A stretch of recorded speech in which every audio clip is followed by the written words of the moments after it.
Welcome, everybody. Tonight we are working on Module 1, and I have the slide deck up on the screen here. We're going to start kind of digging through the materials. Let's go ahead and start looking at what we're going to talk about tonight. So these are our main topics. So we're going to look at the anatomy of a program and the basic syntax of a C# program.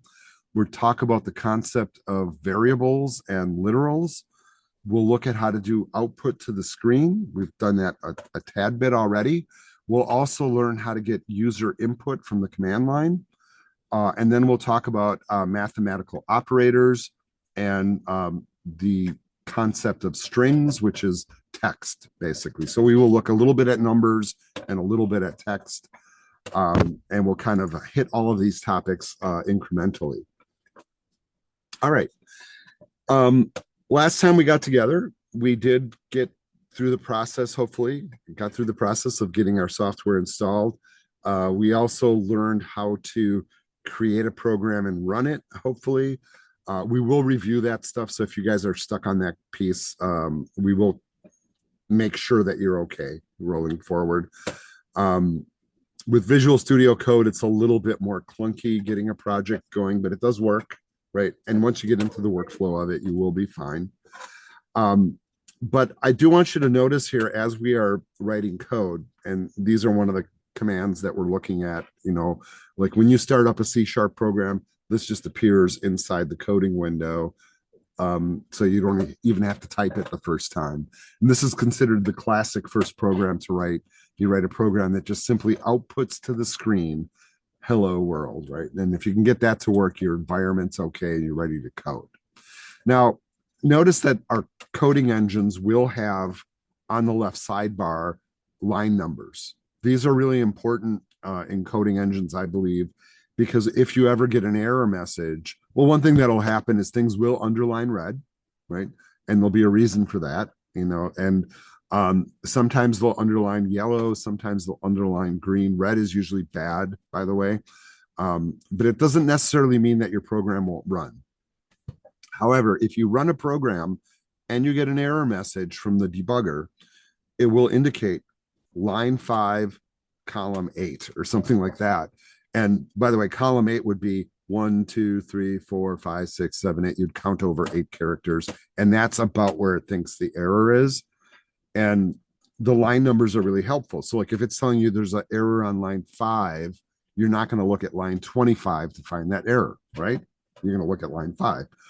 And here's the helpful tip, or somewhere nearby, right? Sometimes the compilers don't exactly find the error in the right spot, but they're it's like horseshoes and hand grenades. It's close to that area, right? Usually if it's not on that line, it's usually preceding it. Typically. Now, what we do see on the screen here is a programming statement, right? Using the write line function. And this is a complete programming statement, and it's terminated by a semicolon. We'll kind of review this over and over again. But every time you write a programming statement in C#, you must terminate it with a semicolon. If any of you have already learned how to code in Python, and I know a few of you have, in Python, we don't do that. We just write a statement and then go to the next line and write another statement. We don't use semicolons at all. Python is more the anomaly than the norm, by the way, right? In Python, whatever statement I write has to be on its own line. The next statement goes on the next line. With C#, I could put another statement right here, right after this, and terminate it with a semicolon, then do another, terminate it with a semicolon. It can all exist on the same line. If I wanted, I could write the whole program on one line. Computer doesn't care, right? It sees the semicolon and goes, oh, you ended a statement, you ended another statement, I got it. All the formatting that we do on the screen when we type code is for the benefit typically of our own eyes. The debugger or the compiler inside the system looks for that semicolon to know when something ends. This other little snippet of text up here at the top, you see there's a double slash at the front of it. That's what we call a comment symbol. So anything you put in the code that follows a double forward slash like that will be ignored by the compiler. It's simply text on the screen, right? And you guys saw this like when we would create the first program, that it automatically added this to the screen, and it doesn't have to stay there. The other reason we use comment marks, by the way, is to put in notes for ourselves or to provide information to two other coders that might be looking at it, right? So the line numbers are pretty important. When we started looking at the C# statement, we do have this thing, and we saw it on W3 Schools, and I'm just going to pop over there really quick in the browser. Let's go over there, and I'll hit the C# page here, right? And we looked at this. So like normally, like if we were to write a program in C# and we saw the entire anatomy of the code, all of these statements are actually on the screen, but in the format that we're operating, we're skipping what we call the top level statements. And I want to be really clear about this. It's not that they're not there. We're just writing all of our code inside the main method. We're just not seeing it. This is really kind of a good way to start, because here's what happens. If you start working within the top level statements and then you miss a semicolon somewhere or a curly bracket somewhere, everything starts to fall apart and you're like, why isn't it working? Right? So most of the time we code here, we're going to be writing pretty simple programs. We're focusing more on concepts. So we kind of skip those. But if you chose to in Visual Studio, you could add those. Now I'm going to just demonstrate doing that. I'm using Visual Studio. So I'm just going to create a new project here. I'm going to create a console app like we've done this part before. And I'm just going to keep the name as it is. Right. And right now this box is unchecked. So I'm checking it. Right. And I want you to see what happens when I do that in Visual Studio. And you guys can try this too if you want. You don't have to, but you can just watch what I'm doing. That's fine. Notice how it did throw all of that in.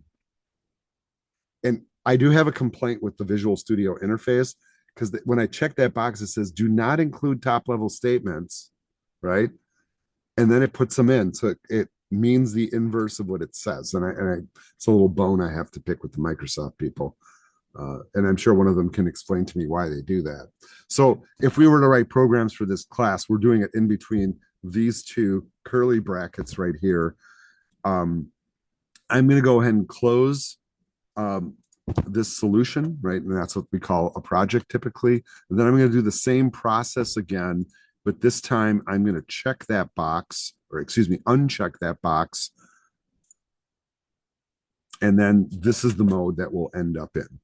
And this is where I'm going to stay. And right now I am like way zoomed in, and I usually do that when I'm screen sharing and recording, so that you guys can see it okay. So this top part, right, given the fact that this is a comment, I can blow that away.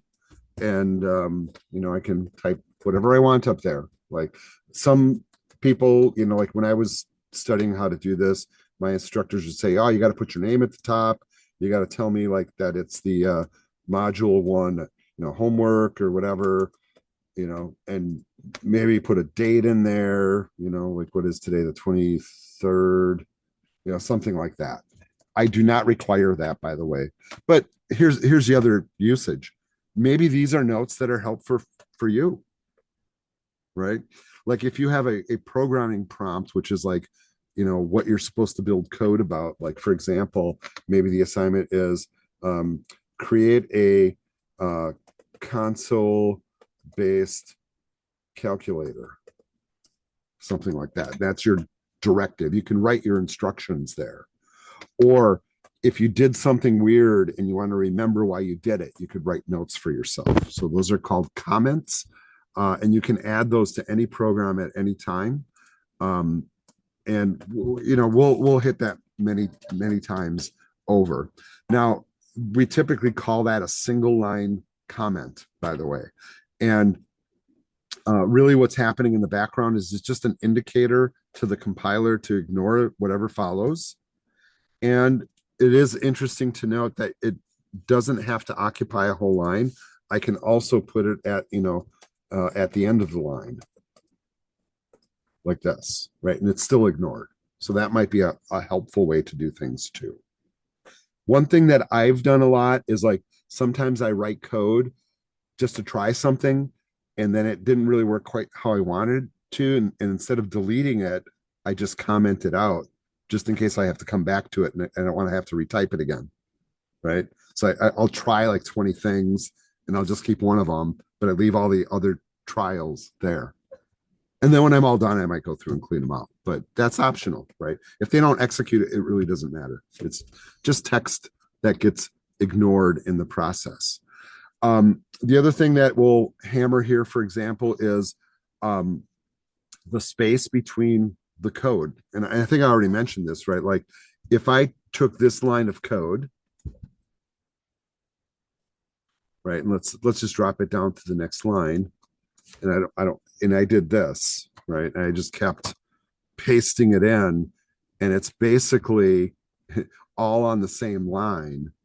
It will still execute, right? So I just want to show you when it runs, and we'll let it go through the process here.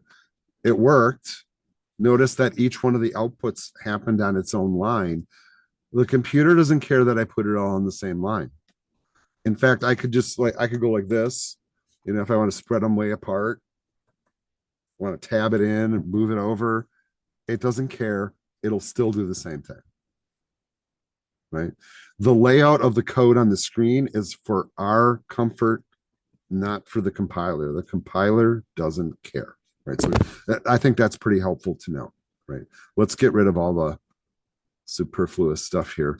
So if it helps you to spread stuff out on the screen as you're looking at it, do that. It's just easier to look at, right? Some people like to have their code really concise, and some people like to have it spread apart. I'm a big fan of like putting like with like, or this stuff seems to go together and that stuff seems to go together. All right, so they start getting into some of the mechanics here, right? Like the anatomy of this statement, right? And you'll notice here, this is written in a format we call dot syntax. And console technically refers to a class structure or a higher level structure that contains code that's pre-written that includes a method or a function, if you want to think of it that way, called writeLine. So I'm calling in a class structure and I'm running a piece of code that's built into it whose design is to put stuff on the screen. writeLine is pre-written block of code that knows how to put stuff on the screen. So I don't have to write the code that does that, right? And this is one of our most basic commands. Now, they go through here and they say, think of a namespace as a folder directory. So when we think back to like that W3 structure, right? If that is that still on the screen? So it's kind of like a folder. The program sits inside the folder, and then I have a main method, and then this is pulling in the console, which comes from the system library, and then that library holds this command, which allows me to put text on the screen. Right. And what this slide is really trying to explain is that hierarchy. So it's kind of nice actually not to have the namespace on the screen and have to think about it. It does get useful though. Like if you write a program that's really a collection of programs, then the namespace becomes critical to getting things to work correctly. So normally, like if you've written, let's say Python programs, we don't usually do that in Python programs. We just have standalone Python programs. In C#, I might write 10 different programs that are part of one big application, and they all exist in the same namespace. And the namespace is kind of like the grouping element that holds them all together. To throw the question in here, how does a program know where to find the console class, right? Well, there's what we call libraries, right? And some of them are what we call implicit libraries. Here, they're referring to the .NET SDK 6.0. Most of us are using 9.0 or 8 at this point, right? It's pretty irrelevant. But in other words, there is a spot inside the software development kit that knows where to find the console command, right? And technically, that using statement that we saw here is a system library that holds common commands.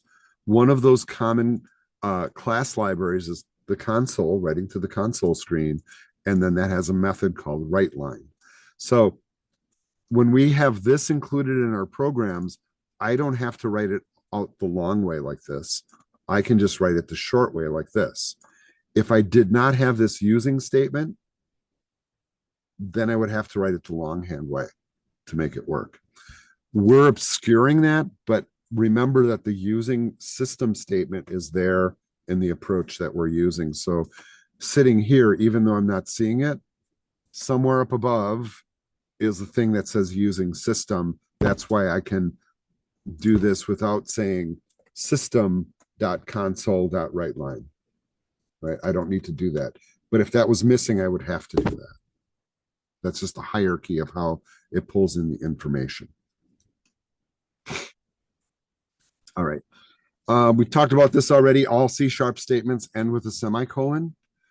The commands that we write inside the interface, so when I'm calling the writeLine command, there is a correct way to type it and a wrong way to type it. I do want you to notice in the editor, it is capital W, capital L. If I change this to a lowercase l, look at what happens. It breaks. It tells me right away with an underline. It even has this little panel here, by the way, that allows you to fix it. And you'd be surprised how often the quick fix things are correct. So you can use those tools. I'm okay with it to fix your code automatically. Right? You could change it manually, fine. But I think most modern programmers now out in the field are like, well, the quick fix tool fixes it faster and easier and more correctly. Let's just use it. Right. So don't feel ashamed to use it. Just go for it. Right. If you want to type it, type it. If you want to use quick fix, use quick fix. Either is acceptable. All the source code files that we create will have a .cs extension on them, even though they're part of a larger program structure. So you look over here in the Solution Explorer, which shows all the project resources, by the way. You notice how there's little expanders here. And if I start expanding these all have a bunch of stuff in them.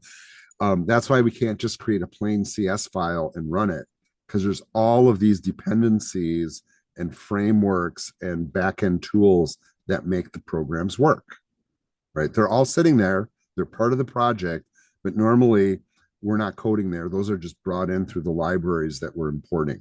When we say using system, that's pulling in all this stuff here. And then it's at the ready for us to use. If you guys have coded in Python, we have what we call the Python standard libraries. You don't have to import anything. They're just there, right? It's when you use weird libraries that you have to call it. But where we're writing our file is the program CS file, which is the stuff you see on the screen. And when you guys turn in your homework, that's what I want you to turn in, is just that CS file. And I'll see that on the screen. Right. Sometimes, I don't do this with you guys here at WCTC, but over at Gateway, like when I teach Java and C#, I usually make people do screenshots too, and then explain their code. And then, if somebody's got a red underline in their code, I can tell right away. It's like, okay, well, your code's broken. I can see it in your screenshot, right? So, be thankful I don't do that to you here, by the way. All right, let's keep moving along. We also did the comments. We looked at this, right? So this is occupying a whole line. This one can also be at the end of the line. And if you're interested in doing multi-line comments, you can do what we call the CSS style commenting, where you do a / and a star, and then close it with a star and a /. And if you want to try that, it's pretty darn easy to do. You just do that, type a bunch of stuff, and then close it, and then it's done, right? And I think what normally most people would do is they would put that down here. But you notice how it allows you to put a whole bunch of text on the screen that is non-executing, right? Either approach works just fine. The language supports both of them. All right, let's start to talk about variables and literals. And these are really important concepts in programming. Um, can I just get a quick show of hands? How many here have done any programming before? Okay, good. Okay, good portion of you. So when I say the word variable, most of you have like heard this concept before. All right, formally, what a variable really is. When we're running a computer program, a variable grabs a spot in memory, in RAM, reserves it to store something, and labels it with a name and declares what type of information can go into it. Now, if you're coming from the Python world, this is going to be a little bit of a shocker. In Python, we just give a variable a name and we can throw whatever we want into it: a number, a word, an object, a complicated data structure. Oh my God, it's crazy what you can throw into a variable in Python. In C Sharp, though, we are in what we call a strongly typed language, meaning I must declare the data type, and then that's all I can put in that container. So, for example, I often use the analogy of like a box or a jar. Maybe a box is a better analogy. So, let's say I'm moving and I want to pack up my stuff and take it to the other house, right? I might have a box that is like, I'm going to put my socks in here, and then this one's going to have my books, and this one's going to have my guitars or whatever. And then that's all that can go in that box. So I can't put socks in the guitar box or guitars in the whatever box. I can't do that. All I can put into that container is what I'm declaring. So, like, for example, here, they're declaring a number, basically, which is of type integer. And notice the lowercase, it just says int. And what is an integer again? Yeah, if your brain is saying counting number, like 1, 2, 3, 4, 5, that's what an integer is, right? People forget that, like, right? You learn that in an algebra class, like first week, and then you move on and you never talk about integers again. In programming, though, we talk about it a lot. So integers are whole numbers, positive or negative. So if I declare a variable and want to use it, I have to declare the data type and give it a name, right? That way, when the compiler is running and it looks inside there and goes, oh my God, you got text in there, it's not going to run. You're doing it wrong, right? You put socks in the book box. Is kind of the analogy. They just don't fit there, right? That's not what we're looking for. Right? So we always have to declare the data type. So once again, integer stands for a whole number data type. I want you to notice that we named it in a way like my number, and this will kind of lead to a complete statement. We're not putting anything in the box yet. What that statement does is it just creates the box, or really the spot in memory that will hold that value, right? So I'm just saying, all right, make me a variable container called my number. Notice the naming convention too, right? 2 logical words in it. The second logical word begins with a capital letter. Otherwise, it's all lowercase. That's called camel casing, by the way, right? Another approach is, I don't like to use this approach, by the way, but it is allowable in this language, is that you want to create a variable, but maybe you don't know if the number is going to be a floating point number or a counting number yet. So you just reserve the spot, but you don't know, like, if you're going to put your winter socks in there or your other socks in there. You know what I mean? So that allows it to be generic for the moment. But once it receives a value, whether it's an integer or a floating point number or text, it will stay that data type and then it sticks. It's usually better, I always tell students, to know up front what you're going to do, right? Or what type you need rather than guess. But there are times, like, for example, when you're getting input from a user that you don't know what they're going to type in. So you use the variable declaration. But generally, I'm going to say not a great idea. All right. If we want to like assign a value to a variable, we use the equal sign. And I want you to break this thought in your brain that an equal sign is an equal sign. It's not a mathematical operator here. It has nothing to do with math. It is what we call an assignment operator. And what I always say is that The way that an assignment operator works is whatever's on the right side of the equal sign gets placed in the container on the opposite side of the equal sign. So whatever's on the right is being stored in the thing on the left, whether that's numbers, whether that's words, right? So the equal sign has nothing to do with math. It's just saying we're putting the number 5 into your variable container. If you want to try this, by the way, you can come in here into your program and you can just try it, right? So you can say int, and you can call it whatever you want, but let's just go with what they're calling it, my number, right? And this is just a declaration. And I want you to notice here that Visual Studio is going to try to type my code for me. Right now, it's underlying green too. Here's the why. If you hover, right, the variable my number is declared but never used. Correct. I've never used it yet. Right. I just created it, so I didn't have a chance to use it. Right. But I can assign it a value. So I can, like, on a separate line here, I can just say my number, and I have a hard time not pressing tab to accept. So I'm just going to do that. And right now I'm storing the number 0 inside of my number. So what's on the right side of the equal sign is being stored in that variable. And if I wish, right, the examples will come to this eventually, is I can do a console write line and then put my number inside of there and display it on the screen. So for example,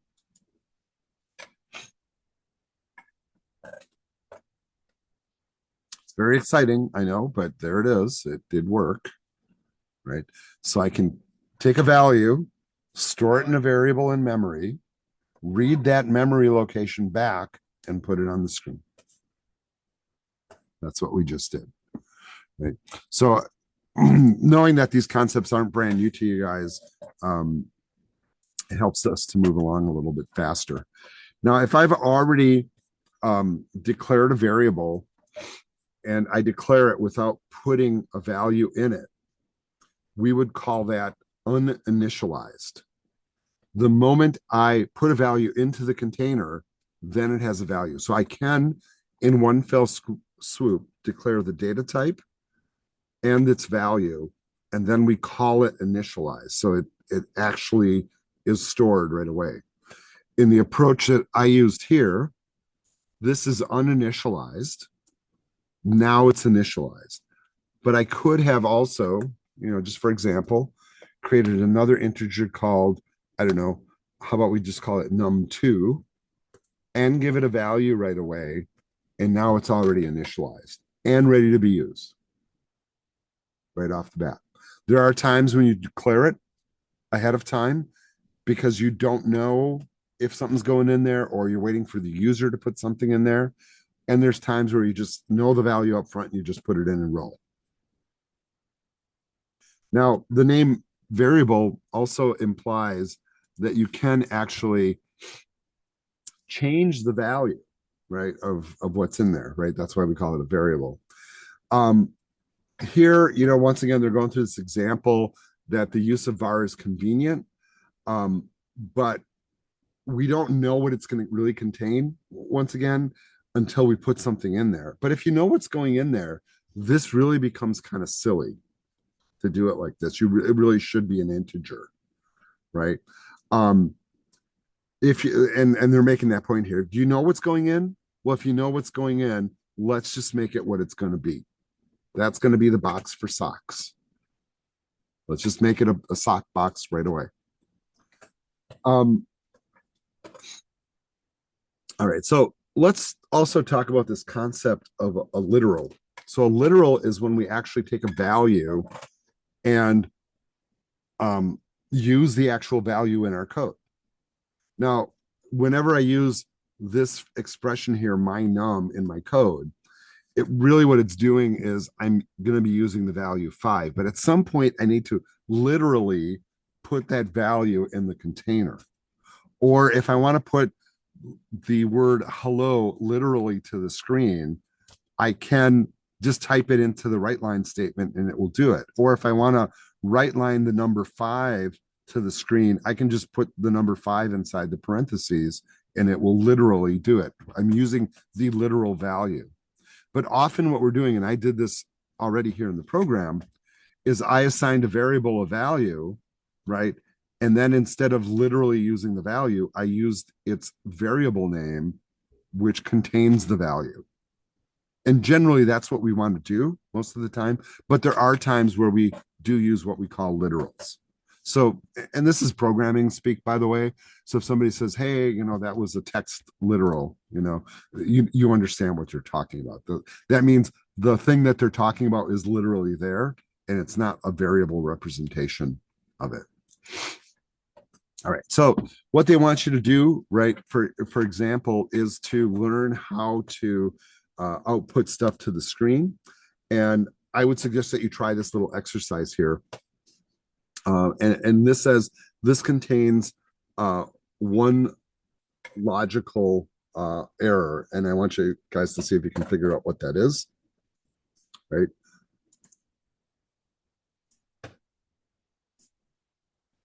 And I'm going to show you this here in just a second. So yeah, I'm literally copying the code directly, and you guys can do the same thing if you have the PowerPoint up. If you don't, sometimes I get kind and I just drop it in the chat. You want me to do that? Is that going to help you guys try it out? There it is if you want to copy paste it, right? This is just an example anyhow. So we're taking the value variable, which is going to hold an integer. We're storing the number 5 in it. Now, we didn't talk about this yet, but there's the write line command, which every time we use it, it will write one line of text, move to the next line, write another line of text. And then we have the write command, which will write text, keep the cursor on the same line, and then the following command will write on the same line following it. So what they're trying to do here is output the value is 5. But what happens if I run this? Watch, right? It says the value is value. Because here I'm asking it to output the literal value of value. What I really wanted it to do is to output the variable, which is representative of the value 5. And if I run that, I get the value is 5. You guys with me? Okay. All right. This is pretty basic stuff so far, but it does explain that I don't need to put double quotes around a variable name. When I do that, it treats what's ever inside the double quotes, as text, as opposed to its symbolic representation of a number in memory. All right. This is one approach for doing this. Another approach, by the way, would be, and we will learn this coming up here in just a little bit, is you can also do this, which is a concatenation technique, right? Where you can put the variable and the text in the same line. And I'll just show you that really quick.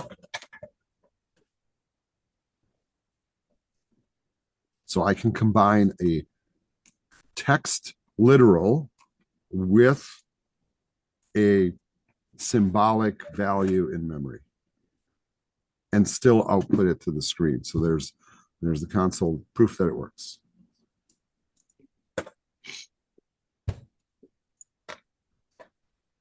All right. Right. So we do have those two commands. And just remember, the write command keeps things on the same line. The write line writes a whole line of text and then moves your cursor down. So there's times to use both. One really good example is like if I'm prompting a user to give me input, I don't usually want the cursor to go to the next line. I want it to stay on the same line, right? Like, please enter your age. I want the cursor to flash right after that. So I'd use a write command there. And there are times where maybe we're building up a line of text incrementally, and we'll write a little bit, and then we'll write a little bit more, and it'll all stay on the same line. I demonstrated this technique already, this concept of what we call concatenation, which is basically where we join one value to another before it goes on the screen. And this is a really important concept. Whenever we're capturing stuff from the screen or sending stuff to the screen, it's always text, by the way. So if I'm sending a number to the screen, when I use a write line command, it's really converting it to text before it gets there. That's a pretty important concept. The concept of joining one string with another, and in this case, I'm joining a string with a number. It doesn't have to be that. I could, for example, have one string joined another string, right? And that will work too. The value is whatever, right? And once again, concatenation basically means to join together strings of text, right? And that's pretty important terminology to know, right? And I think a lot of you guys already know that one. All right. So here they have a little challenge thing. It says, create a console program, enter the following statements, right? So signing a variable, an integer variable, giving it the value of 3, and then they want you to output this statement. So let's just do that really quick. Pretty simple. This I can copy right from here. And yeah, let's just replace what we have. It's okay.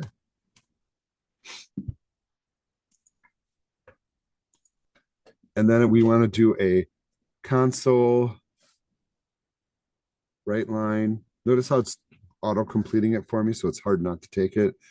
And what were we supposed to do today? We sold 3 apples. Today we sold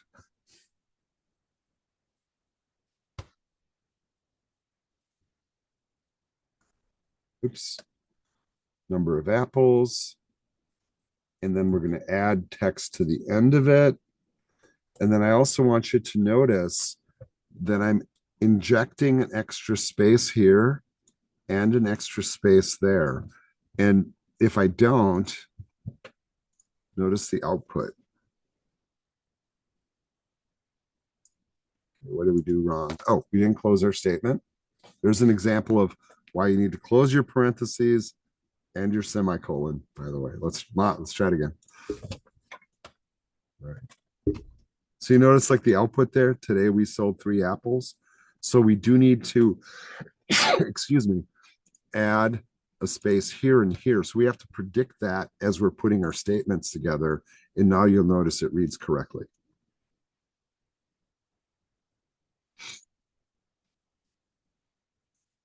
Now, if you guys learned Python before this, Python has a number of different ways to put text on the screen. And sometimes you can ignore the spaces in Python. C# not like that, by the way. All right.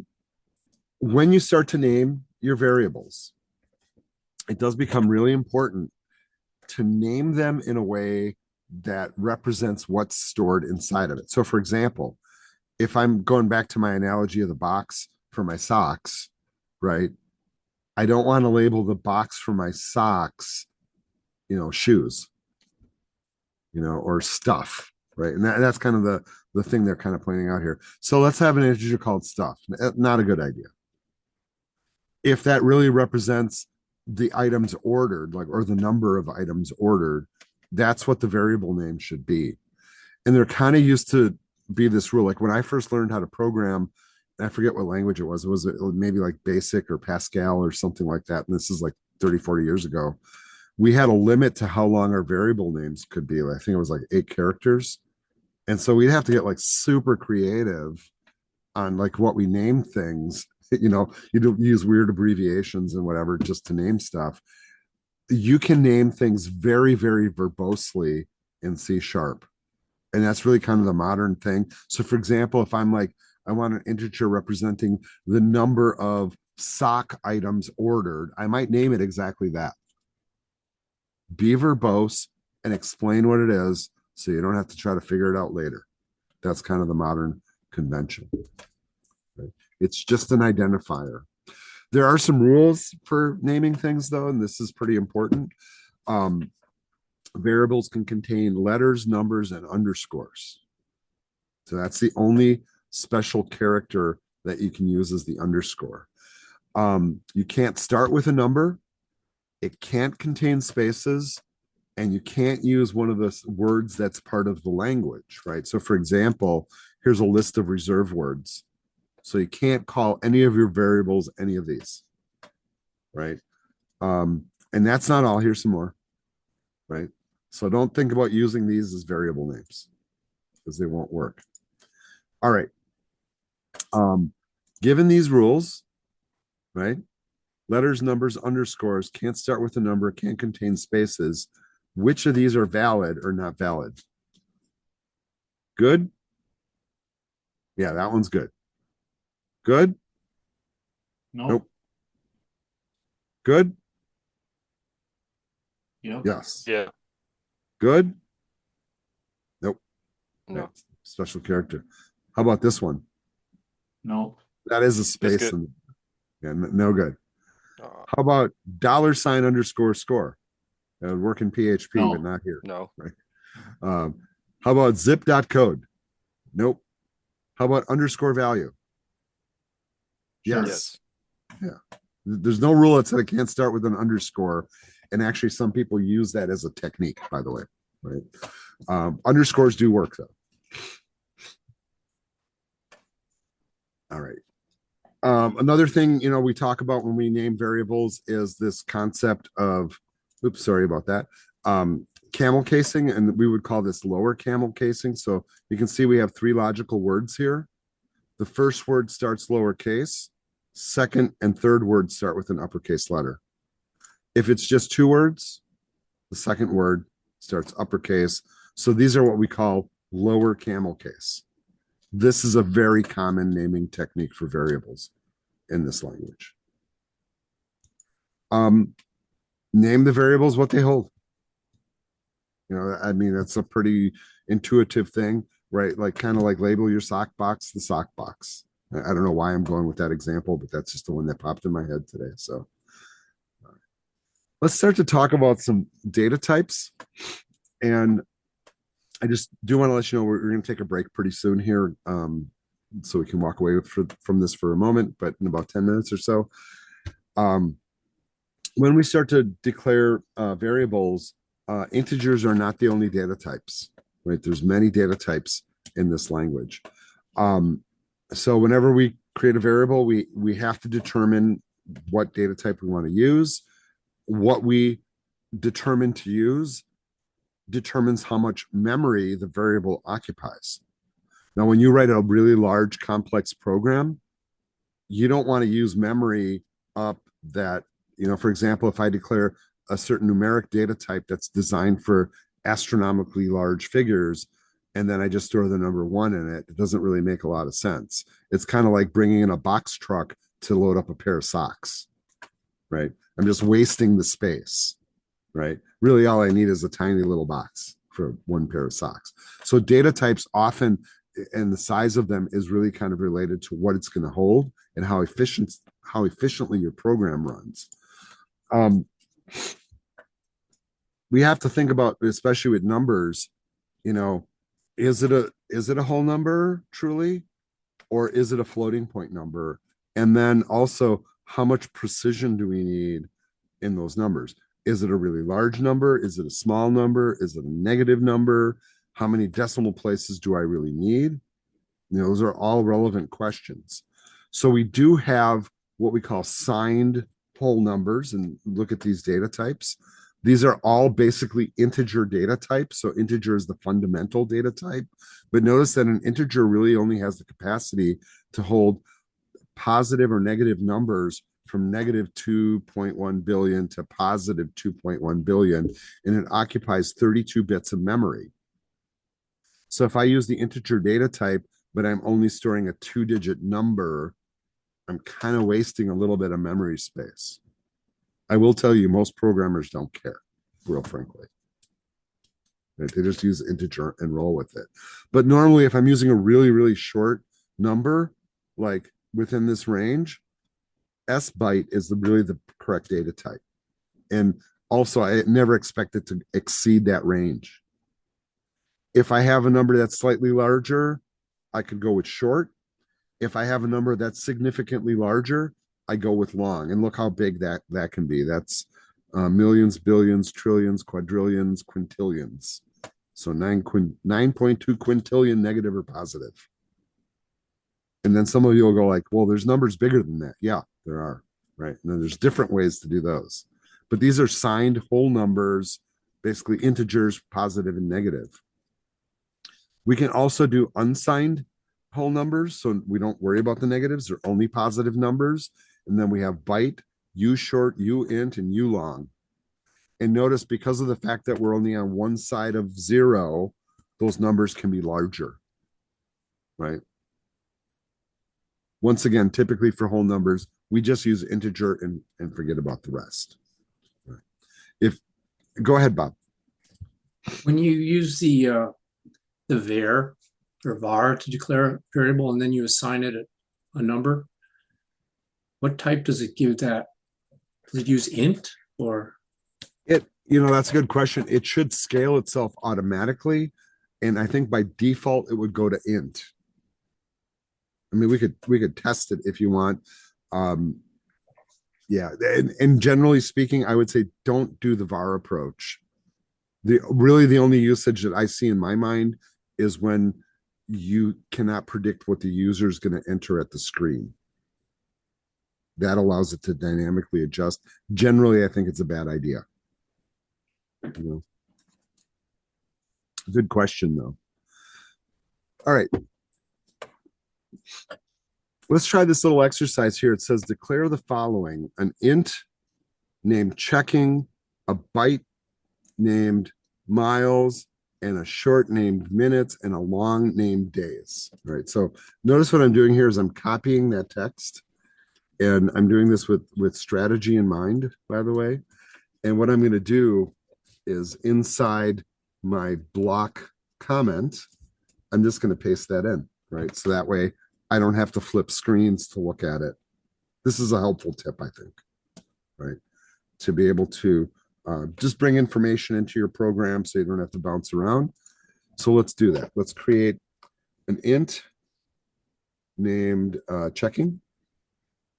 And if you want, you could put values in there if you want. And I think it said to put values in there. So let's, I don't know, let's just put in some value.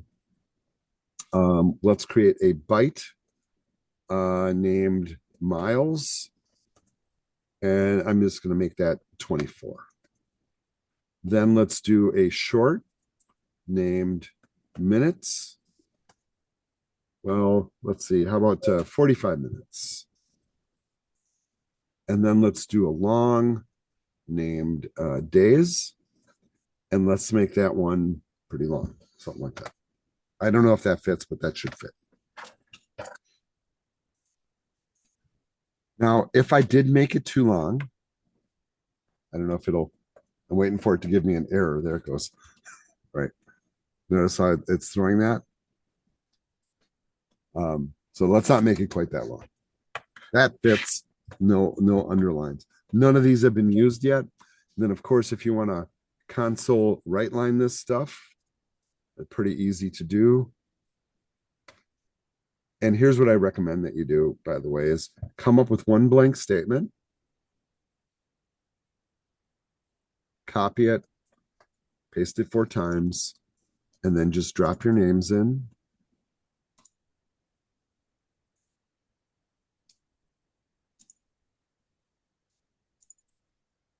How am I highlighting that? Double click, by the way.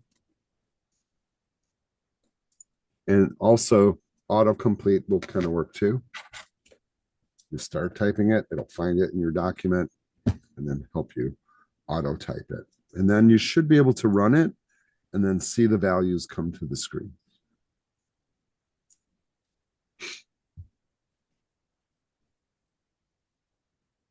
If you exceed the bounds of one of the data types, it will like give you an underline and let you know.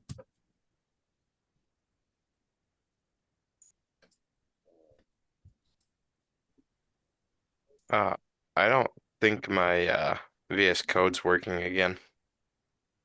All right, Nash, how about when we take a break? We'll take a look during the break and we'll get it working. Okay. All right. They're kind of pointing out a couple of questions here. Can you store the value -5 in a byte variable? The answer would be no, because it only takes positive numbers. Can you store Let's see, this would be 99,999,999 in the short variable. No, right? Doesn't have that capacity. Can you use commas in a big number like this? And the answer is no. You're not allowed to use commas in a number.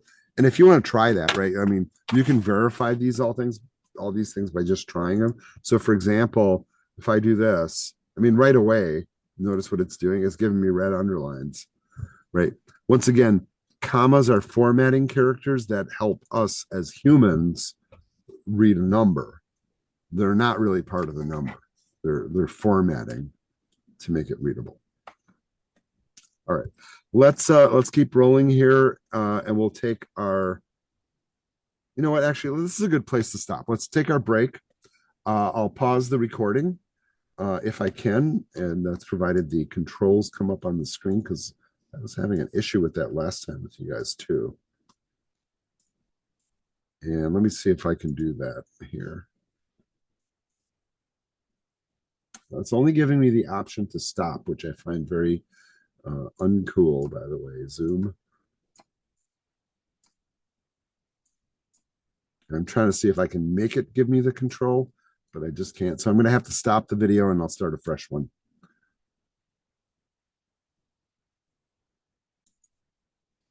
Good. All right, we're back from break, folks, and we're going to move forward with slide number 37 here. Now, it is possible, by the way, and I think this is kind of an interesting feature of this language. Java does this as well, if you guys know that language, that you can declare multiple variables of the same data type using one singular data type declaration. And, you know, the example that they have here is like, if you have 3 integers you want to declare, like called quantity, on hand, and back ordered, you can do that in one statement, one keyword, separated by commas, and it creates 3 variables. So that's completely allowable in this language. James, I see you have your hands up. Yes. So I'm having a somewhat similar situation. I just want to see if I can get that taken care of first before it becomes an issue later. Okay, and let me just pause the record. Okay, I found it. All right, so James is having a problem here, and he's concerned that maybe his IDE is not working correctly. And James, it's working just fine. Okay. Okay, so let's go through what you typed in your code here. So you put in your hello world from before, and I assume that worked just fine, right? Yep. And then you declared 4 variables, and I want you to notice what they're named: checking, mile, minutes, days, and then you try to output them, and you're trying to output checking, miles with an S, minutes, and days. Notice how miles is underlining red. Yeah, so Yeah. right. Yeah, so like a red line, this is a really good example. You got to be precise. All right, go ahead and hit the run button. Let's make sure it runs. I think that was the issue. Yeah, all right. So no need to go into panic mode. If only all our Uh, problems were so easy. But you know, the precision of variable names, I mean, this is a really good illustration of it, actually. The names have to be precise. The thing I want you to get comfortable doing, break the spelling of it again. You know, you can change it in either spot. oh, you're talking about Yeah, after it doesn't this. matter which one. Yeah, if you want to change checking, that's fine. Just delete one of the letters. Okay. And notice how it underlines red. Hover over that and notice what it says. The name checking does not exist in the current context. Yep. You're like, but I declared it up above. And then notice it says show potential fixes. Oh, Click on yeah. that. Yeah. So, Yeah. okay. So it's finding the error and it's suggesting, and the top one is the one you want, right? Yep. Yeah. So you can actually let it make the fix if you want, or you can just do it yourself. Either way. I used to like never let this panel fix my code for me. And then after a while, I don't know when it was, like 10 years ago, I'm like, what am I thinking here? That's why it's there, to help me fix my code, right? So I should let it fix my code. And this is, by the way, folks, this is not AI. This is called IntelliSense. It's just predictive. It's just an algorithm that runs in code that helps you fix your code. But the granular detail of how precise the names are is very important. One character's off and it breaks. You know, it really is that finicky. But that's actually a good thing, right? We don't want it to like output the wrong thing. So thank you for sharing your screen. I appreciate it. And I think those kinds of situations, you know, even though like, hey man, I don't want to, you know, admit that my code's not working. When it's not working, we learn more from it. Cause like if you're, like I said, if you're always doing it right, you don't know how to fix it. Right. It's when it goes wrong. And then when you're out in the field doing it for real, you know, the heads up I always give everybody is like most of the time it's going to be wrong. You know, you're always struggling in that mode, and it's how you roll with it, you know. And the important thing is don't freak out. Nothing was broken. You know, Nash's problem was actually a little bit more complicated, but it was really a procedural issue once again. So totally fixable and totally okay. I'm assuming you guys are seeing my screen now. All right. So let's go back to this concept here. So it is possible with one statement, you know, one data type declaration to declare multiple variables. That's totally allowed. So if I know I need like 20 variables declared, they're all going to be integers, I can just start listing them. I can also at the same time start assigning them values. So I could do something like that along the way as well. That works too. C# is pretty flexible that way. And I'm a big fan. If I know that I'm going to declare 20 of them at once, why not? I'm going to do it on one line of code instead of doing it on 20 lines of code. It works. You can do what we call integer literals. And it says you type a whole number directly into your program. And it assumes it's an integer by you just typing it in as a number. Now, if you are typing in an integer and it happens to fall into the long category, and this is pretty important, you want to cast to the right value. The convention, it's not the convention, the rule in C# is to include the capital letter L at the end of it to make sure that it correctly becomes that variable type. Now, this concept, by the way, right? You know, once again, you can't use commas in there. Those are formatting things. That's not correct. But if you want to make a number easier to read, what they do allow, and this is really weird, is to use underscores in the number, and it ignores those. Now, there's a reason for it, and it has to do with how the language processes, because commas are used to separate data values typically. Underscores inside of a number, you can put those in there just to make it easier for your eyes, if that's what you need to do, right? I don't usually find myself doing that, but it is allowable, right? And I think that's notable. Right. Other number types that we use, the other common number format is basically to use what we call floating point numbers. And there are basically 3 different types of floating point numbers inside of C#. And you'll notice that we have just a regular float, which is what we call single precision. Then we have doubles, which are double precision, and then decimals, which are precise decimal values with up to 28 to 29 significant digits after the decimal point, right? So very, very precise. Most of the time when we're using decimal numbers, we're typically using either doubles or decimals, and it depends on what we're doing. So I'll give you an example. If I was doing monetary calculations, a double is usually good, right? Because we usually just use 2 decimal places for financial calculations. That's adequate. If I'm trying to calculate maybe, I don't know, a precise trajectory to land a man on the moon, I probably need like a 20 decimal number, place number or something. And that precision is critical, right? Because if I miss it by like 1/1,000,000th of a percent or something, it might, miss the moon and land them on Mars instead, right? So precision becomes important. Doubles for financial, typically. Decimals for scientific values, typically. Floats we do also use. And the example that we have here in the triado is to declare three variables of type double on a single line for price, tax, and total. And that's a really easy one to try.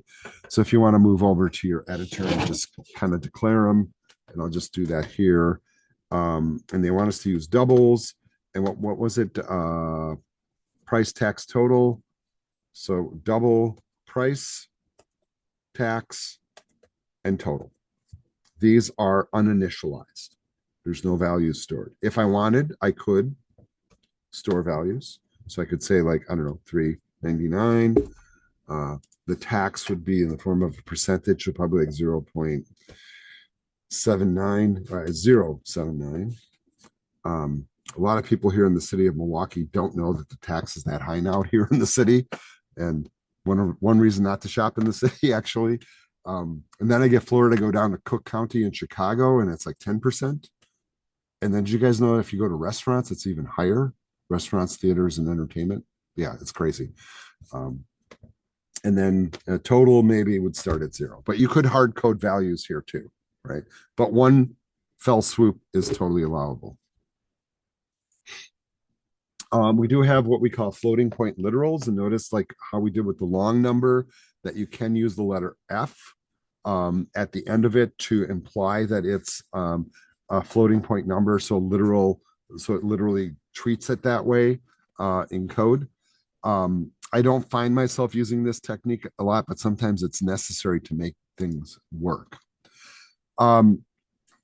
Okay, it says in the program from the previous tried out, change the data types of the variables from double to float. Okay, so let's try that. So since we did it in one fell swoop, we did this. Okay, now they're underlining, right? Total is fine because it doesn't even have a decimal place after it, but these are not, right? And it says here, if I want it to pick up those extra values, I have to add the letter F. So here's what this implies, and I don't know if you guys are picking up on this. A double is okay with a couple of decimal places or more. A float is not at all. And even the single digit one isn't going to catch. So you usually have to append the F. This is one of the reasons actually why a lot of programmers don't use float as a data type in this language. So if you use decimal places and it's a float data type, you must include the letter F after it. Right? I find that very cumbersome personally. So I usually just like to stick with double and decimal, and then it's kind of solved. That's kind of my thinking on it.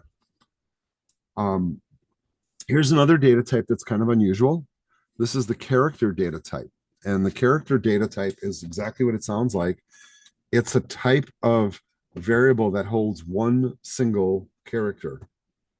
Not a word, not a sentence, but one single character. And it can be any of the characters in this ASCII table. And I'm going to make this a little bit bigger so you guys can see it better. Right. And I want you to notice that this chart shows basically all the characters that we can get on a keyboard, right? Letters, numbers, symbols, spaces, exclamation points, @ signs, all that stuff.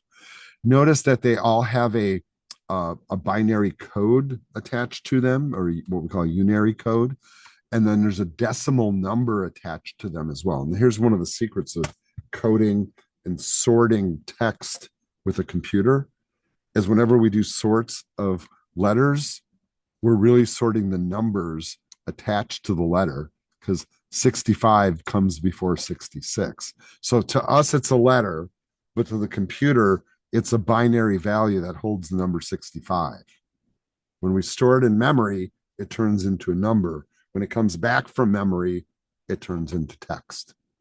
Computers strictly work with numbers. This is kind of crazy when you think about it.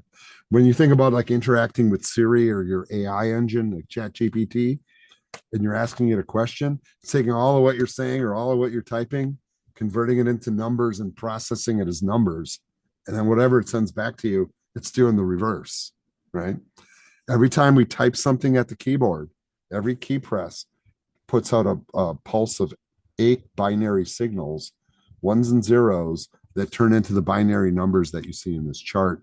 Or we see them as base 10 numbers, but really truly they're stored as binary numbers, and not even numbers, but positive and negative voltages going through the computer. Okay, so that's enough of that. But basically, we can store single characters, and there are times when we do this, right? Have you ever run a program where it says, okay, type Y for yes and N for no? We don't need to store any more than that, right? Just a Y or an N. So there are times where single character data types are appropriate. We do use binary information to store stuff, and they were pointing to the Unicode table. And they talk about it being stored as hexadecimal digits. You guys can follow these links if you want, right? So they get into this concept of like hexadecimal, and I really don't want to pontificate on this too much, but we use a base 10 number system. Basically, all the numbers in a base 10 number system are 0 through 9. And then we start with the number 1 again and 0, and we repeat. In a base 16 number system, which is what hexadecimal is, the numbers go from 0 through F. When we get up to 10, we don't have a number for it in that system, so we just use the letter A. So the number F in hexadecimal is 15, which is the biggest number, right? Yeah, I know it's all kind of weird, right? But if you look at the Unicode table, and this is going to be pretty similar to what we were just looking at here. All of the ASCII digits have a Unicode value, and this is all in base 16. All of this also translates down to binary, right? And so if you're wondering, like, why do they use a base 16 number system? Because it extrapolates well from the binary number system that a computer system natively operates of ones and zeros. 16 is a power of 2. 8 is a power of 2, right? So whenever you hear like the numbers like 2, 4, 8, 16, 32, 64, 128, 256, et cetera, and it's crazy. Like after a while, you work in IT and you memorize those numbers because they're all powers of 2. So and the reason they do that is because that fits nicely in computer memory, because computer memory is binary. So a base 16 number system fits in there beautifully. It fits, basically. And I don't like to spend a lot of time talking about that. If you guys go on to formally study computer science, quote unquote, which is kind of akin to electrical engineering in a sense, and you get into like circuit level design, this stuff becomes critical, right? To designing circuitry and CPUs and making computers operate. Most of us tend to operate at a higher level. And I think it's only useful in understanding that when we sort characters and text, they convert to numbers, and they get sorted with the numbers, which all are binary and hexadecimal. Another data type that's kind of interesting is what we call the Boolean data type. Boolean is basically storing a value of true or false. Often when we give Boolean variables a name, we name them in a kind of in the form of a question. So for example, I have this variable here, is raining. It's either true or false, right? See, and you see kind of like the thinking of that. So very commonly, Booleans are named that way. These are very useful when you're writing programs, because sometimes you're trying to like follow a pathway or not follow a pathway in your code, and you're looking for something to trigger true or false. So this is very useful in a lot of different sorts of programs. Where did this come from? Well, this came from a guy named George Boole in the 19th century. That's when he thought of this concept that, hey, we could use numbers, but there's also this concept of true or false. And this, comes from, one of the more modern branches of mathematics called set theory, which was kind of fully developed, I think, in the 1800s, and drives a lot of modern branches of mathematics, like quantum mechanics and probability and all those types of things, right? And so that's where it kind of stems from. You can read up on this guy. He's kind of an interesting character, but he came up with this concept, so we call this data type after him. Another data type, and one of the really important ones is this thing that we call strings, which are basically collections of characters. So this is kind of interesting. I can have a data type that has a single character. And so therefore, if I have a string, it's really a collection. I want to listen to that word, collection of characters. Strings really are not technically what we call a primitive data type in computing. They're really a class structure, which means that they're a complex data type that we use so regularly that we think of it as a basic data type. Like if you're a Python programmer, you're taught that we have integers, floats, and strings, and that's it, right? But when you get into a real programming language like C# or Java, you start to learn that strings are really class structures and a complicated collective of data, right? For example, when we do declare a string, we use the keyword string, we give it a name, and then we, inside of double quotes or single quotes, right? But double quotes is usually what we do. This would be the string. If I don't include the double quotes, it doesn't see it as a string. Interestingly, if I put a number here, that's a string also. So be mindful of that. Right? So numbers can be treated as strings as well. As I was mentioning, string is really a class structure, so it's part of the system library, and they call it basically a reference type. We'll discuss what those are later in the course, right? Because that gets kind of deep conceptually. But a string is a little bit more complicated than the other data types because really it's a collection of variables within it. All right. The one question we often ask when we're working with strings is we ask this question. It's like, okay, well, how long is the string? Like, how long is your name, for example? And strings, because they are a class structure, we can refer to properties of them. So in other words, I can look at a string and refer to a property called length. So with wctc, for example, that's got a length of 4. Caleb, you have a question. Yeah, real quick on slide 49, where you have string first name, that's just an uninitialized. That first one's an uninitialized string variable. That is correct. Okay, I just want to make sure. Thank you. All right, and Caleb, I know where you're coming from here because you learned Python first, right? And in Python, you would never declare a variable without putting something in it. Right. Yeah, that's not how C# works. With C#, I can create the box and not put anything in it. In Python, you would never do that. Yeah. But Python also is an interpreted language. C# is compiled. So I can reserve the space for something to come in before it comes in. And I think, but thank you for asking the question. I think that's a pertinent one.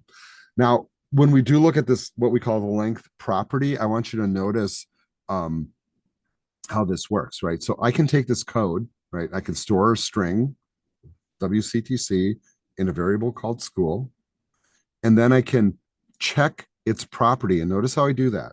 I use the variable name .length. There's no parentheses after it if you use like the Python approach where it's len parentheses. This is just .length. That yields a number. So it looks at the string, counts the characters, and then it stores it as an integer because that's a number. The length is a number. And then I can use that to operate. So like if I was like, you can only have so many characters in your name, that kind of thing. We can check the length with the length property. So if you do this, for example, right, you can run this code, you could copy it, just drop it into your coding tool and see what happens. Exactly what we just went through. So you can change the length of the string if you want to test it, but then you can output it, right? So you can output the name of the school, the string size, and the characters, and it would give you this on the screen. And I don't think I really need to demonstrate that, but let's see what the try it out is. Let's try that. Let's declare a string variable, initialize it with some text of your choice, and output it. output the numbers of character of the variable using the length property. So you can do this a number of different ways, but have fun with it, be creative. I'm going to go ahead and just kind of leave all this code here, I guess. So I'm going to go ahead and just declare a string, and I'm going to call mine whatever, because I really can't think of anything right now. So I'm just going to say, I really can't think of anything right now. Right. And I just want to show you a string can hold more than just a word. Right. Don't forget to put a semicolon at the end, and notice how it's prompting me with a little red underline. Then, if I wish, I can set up an integer variable and just call it maybe str length. And then notice how it's already knowing what I'm going to do. So I'm just hitting tab and accepting it, but it's going to look at whatever, figure out its length, store it in a variable, and then I can kind of do the same thing they were doing in the example, which is do a console write line. And I can output just the string length. But what I could do is I could say whatever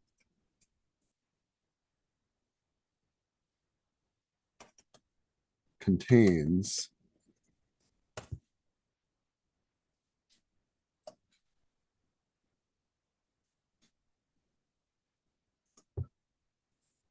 characters. Right.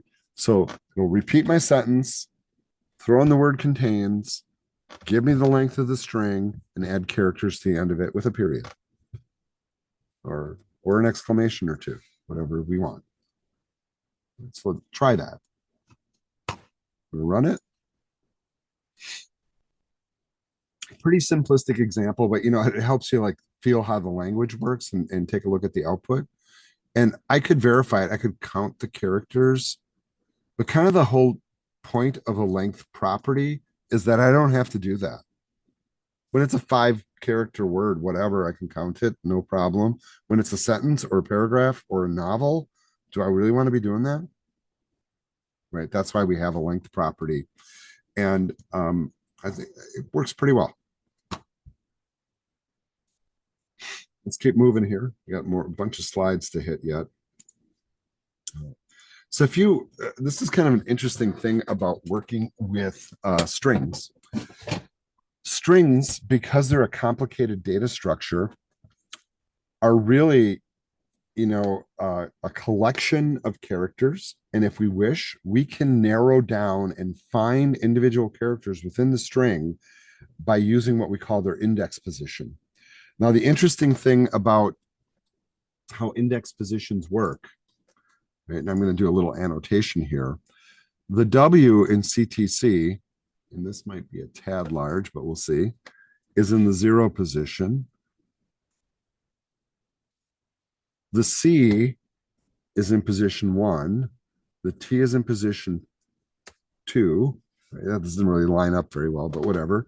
And the C is in position 3. And really kind of the big takeaway here is that computers start counting at 0. Why? Because 0 is the first number in the base 10 number system.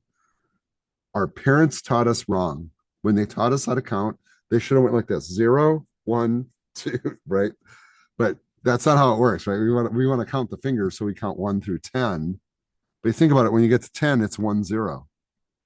So where does 0 come in? 0 is the first number. Computers always start counting at 0. So we call those index values. So it is possible. Let me get rid of this drawing here. To narrow in. So if I do this, if I take string school and then look at, apologize here. School square brackets, position 0, that will yield the letter W. And then I can store it in another variable called letter if I wish, right? And I'm not going to go through the trouble of coding that. Right. So here's kind of an interesting thing. What if you ask for an index position which is invalid? Right. So for example, I ask for one with a negative number. But it's not going to compile. Right. It's not going to work. Or I already know this is position 0, 1, 2, 3. But I counted it as 4, so I asked for position 4. What would happen? that also doesn't exist. So it's not uncommon, right? To like do these weird little manipulations with strings, to like figure out how long they are. And then based upon that length, we often sometimes subtract one from the length to get the last letter. That's a common trick. Another thing that we do with strings have lots of what we call methods attached to them, which allow us to do things to the strings. For example, we can find a certain character at a certain position. We can look for a portion of the string within a string, or we can take a string and make it upper or lowercase, or make a copy of itself, right? These are all kind of weird little techniques. So when we use methods, and notice how a method is different than a property doesn't require parentheses, but a method implies that it's truly a function that's going to turn this text into lowercase letters. So whatever ends up in school, if I run two lower on it, it's going to take all those letters and it's going to be lowercase wctc. Okay, why would you do something like that? Here's a reason, right? Like if somebody is like typing code and you want to check the code before you run some other code, if I have to check the uppercase letters and the lowercase letters in all combinations, that's kind of a pain, right? If I take what they type, convert it all to lowercase, and just check the lowercase version, piece of cake. I only check once, right? So this is kind of a logic thing. And you'll see what I mean by that when we kind of get to it. So we can use two lower, or we can use two upper, right? So both of those work.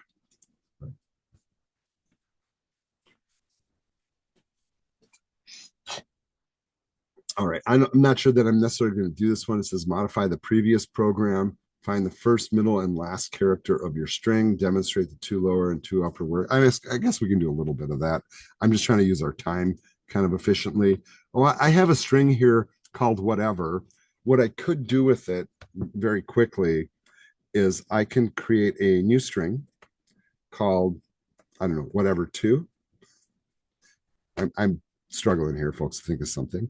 But I could take whatever. I could make it, let's do two lower, right? And then we could console right line, whatever two. Let's just go ahead and run that. We're just looking for the final output here. And notice I really didn't have, I only had one capital letter there, the capital I, and it did change it. I can also change that to upper. Run it again. This will be a little more dramatic, right? So you can see it can change all of it to uppercase if you wish. If I wanted to store a character, and I don't want to call it whatever again. How about we just call it a letter? I don't want to do the letter A, but I could take whatever is in whatever. Let's do whatever two, and find the character in, I don't know, the first position, right? And then I could console write that. So it'll just write the letter I. I could find the last position. Well, how would I find the last position? I would have to take, let's say, this command here, the length, but this time we'll run it on whatever two. Then we can output the string length. So let's just run that really quick. Oh, yeah. Okay, so let's talk about this error that I'm getting right now. I copied that variable down here, but I also copied the initial declaration. This is kind of weird, right? I already did that. I don't need to do it again. After it's declared, all I have to do is use it. So let's just run this really quick. It'll give me a number. It says 43. Well, now that I know the number, I can copy this line of code, and I'm going to change this, and let's call it B letter. And then if I put in position 43, will this work?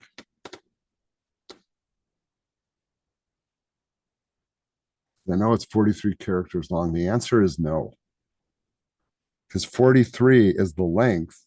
The last position will be 42 because we started counting at 0. That's the trick. So why don't I run this? And this is kind of an interesting, let's see if it even runs. And notice it tried to run. It didn't give me a syntax error in the code, but it gives me this on the runtime. And it actually comes up in what we call the console down here, right? It gives me an error message. Right. And it says the string length is a size 43, right? So it goes beyond. So if I fix this and set it to 42 and then run it, it will pull in the last character. And I'm not sure where the console output is at this point. There it is. Right. Oh, I never told it to output that. So here. It's kind of like an incomplete statement. We were doing B letter, not A letter, B letter. All right, saving and running. And that's the last character, a period. Right. Kind of simple examples, but does show you the mechanics and kind of the logic. Now, these string index values do take a little while to get used to. So if you're not quite catching it yet, don't freak out to that. It's kind of the normal process of learning this. It takes a little bit of practice. Now, here's kind of an interesting thought. And we've kind of been playing with this concatenation thing all along, where we're taking variables and then combining them with text and then putting them to the screen. And what you're going to discover is that sometimes the concatenation phrases like this can be kind of hard to read, right? I don't know if you guys agree or not. There is this other technique, which is considered the more, I mean, I'd say the more correct approach, because the old approach works just fine. But we call this modern technique string interpolation. Now, Python people, right? If you guys have done Python, in Python, we use what we call F string, right? Is anybody familiar with that? You can nod, right? F string, where you put the letter F in there. And then basically you take your variables and you just stick them right inside the double quotes inside of curly brackets, and they just appear in the string. This is, to me, a much better way to write an output statement, because it is easier than this. Because, man, if you like screw up like a plus sign or forget a double quote, it can really mess up your output. And it's also kind of a pain to fix. This kind of puts it all inside the double quotes. And yes, I can output numbers or strings inside the curly brackets. And I can do math inside the curly brackets too. Nick? Does it, yeah, excuse me. Does it work for numbers or just variables? Yes, it works for variables, strings, numbers of all types, and for mathematical expressions. So like I could put a number in there instead of a variable and it would still show up in the string. Oh, I see what you're saying. If you're just doing a number literal, like literally a number, you wouldn't put it inside there. This is only a container for variables Okay, or for expressions. got it. Yeah. You can also do formatting commands in there. We're going to kind of do that next. So here's a real common thing to do. All right. So you're working with a numeric amount that's a double. It's a decimal number. It's got a bunch of decimal places, but you want this expressed as dollars and cents. You really only need 2 decimal places. So what I can do is I can use this thing where I can declare the variable, and notice there's a colon C2. And what would you suppose that does?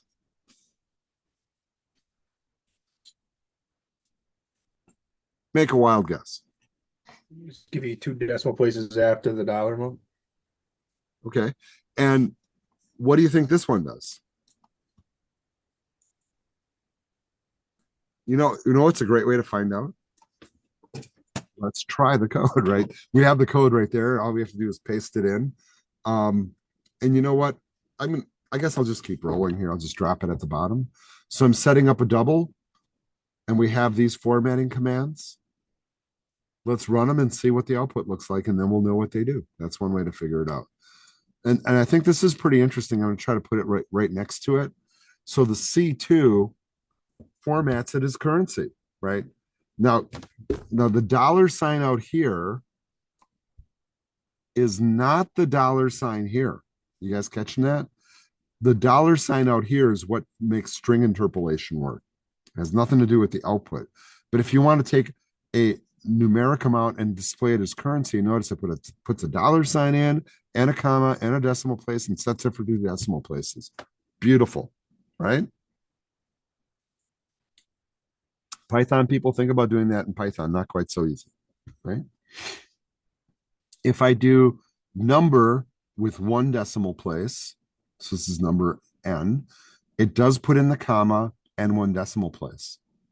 Here's the other question you should ask. Is it rounding? It is. How did it become 05? This is 0491. It is rounding up if it's bigger than 5 in the following decimal place. Here, 04 doesn't quite reach 5, so it's just giving me the 0. It's rounding down. If this was 5, then this would be a 1 here. Then notice with the last one, we're just setting it up as a floating point number, basically. It's giving me 2 decimal places with no comma. So 3 different formatting techniques, but one that we do use a lot in programming is we often program for currency. And so that first one is very, very useful. There is a whole little explanation of that, and that's what this link is about. Once again, it always comes on my other screen here. And if you really want to read into this, because there are more aspects to it than what I'm showing here, they have a bunch of examples here on the Microsoft website, and it gets pretty darn granular, right? If you can think of a way to format something, like if you want to do exponential notation or fixed point or general, they have a way to do it. What I always tell my students is don't worry about memorizing that stuff. Just know where you can look it up.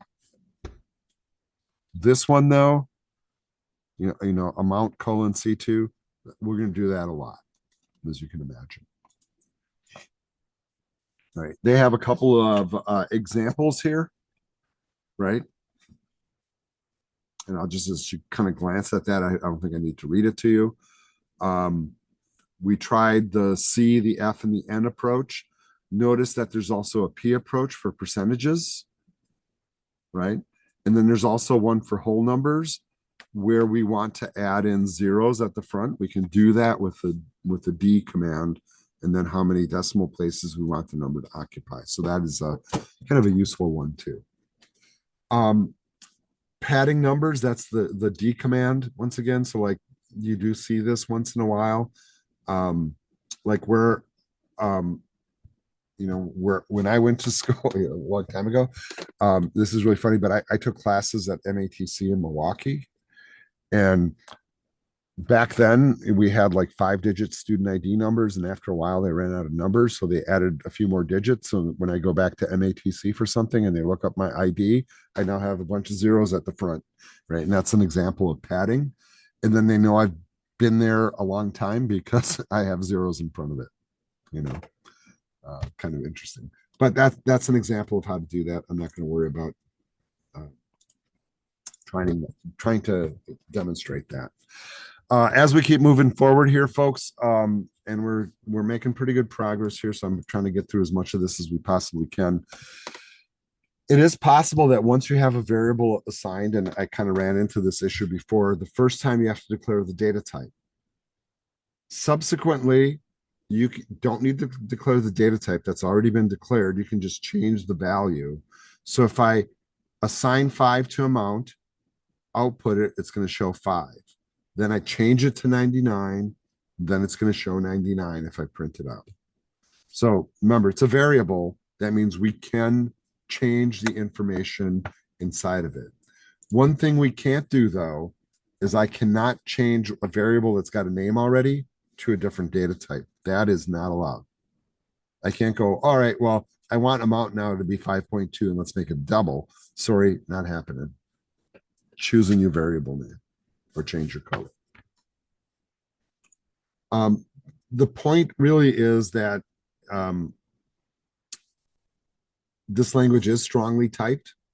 It does not allow you to change from one type to another dynamically. And I know in Python you can do that. So I can have like a variable in Python called num1 and put 5 in it, and then it can change it to 34.75 and it works. And then I can change it to a string and keep the same name. Python allows for that. C# and strongly typed languages do not. So I cannot do this. I cannot take a double and then try to feed it into an integer. That will not work. And what they're pointing out, right? So I can't change data types. However, if I want, I can take data types that are compatible. Like these are all integer types. And as long as if I have something in one of these containers, I can upscale it, right? Because whatever's in here will fit in here, and whatever's in there will fit in here, right? And this is actually a nice little graphic, right? Because the short data type has pretty small numbers, so that will easily fit here. That's not a problem to put that data type in there. I cannot do an integer to a double though. If I go the other direction and I have a really large number, it won't disallow it, but it will truncate some of the information. So really you shouldn't do it. You know, there will be a loss of information. They do talk about like, you know, the loss of precision, especially with a floating point number. So it says that a double, which is a 64-bit floating point, can hold a much larger numbers than an integer, which is a 32-bit number. So if I want to store really large numbers, even if there's no decimal place, a double is a better choice. I can store much more in it, right? There is no automatic conversion is the other thing. In terms of like, they have a ranking system in here, which I think is kind of weird, right? So when you're converting from a lower rank to a higher rank, they call this a widening conversion. And C# does that kind of automatically in the process of doing the conversion. Right? If you try to go the other direction, though, it will disallow it. So just be mindful of that. We do have what we call a cast operator. This is something we see in Python too. Like notably in Python, just like a user types something at the keyboard, types the number at the keyboard, but it's text. And then we want to do math with it, so we have to convert it to an integer or a float. Here we can do the same thing. So if I want to take a double and turn it into an integer, I can run the integer command to it. It's a conversion command. Notice how they do it. Int is inside parentheses, and that would take a y and turn it into an x. But what happens if I do that? Well, it gets rid of the decimal place is what it does. Okay, you may or may not want that. So you got to be really mindful of this kind of stuff when you're converting numbers. All right. Okay, talk about magic numbers. It says, imagine a banking program with a line of code like this. We have a balance times 0.68. Maybe that's an interest rate or something. What potential confusion might this cause? This is the question. All right. We don't know what it is. Here's the question, right? We don't know what 0.068 is. I guess that it might be an interest rate. It might be. Or it could be a fee. It could be actually a monetary amount. We charge you 6.8 cents every time you screw up or something. You know, we really don't know. But if you write that into a program, it says, what if it's written in many places in the program? How can you be sure you caught them all? Weird question.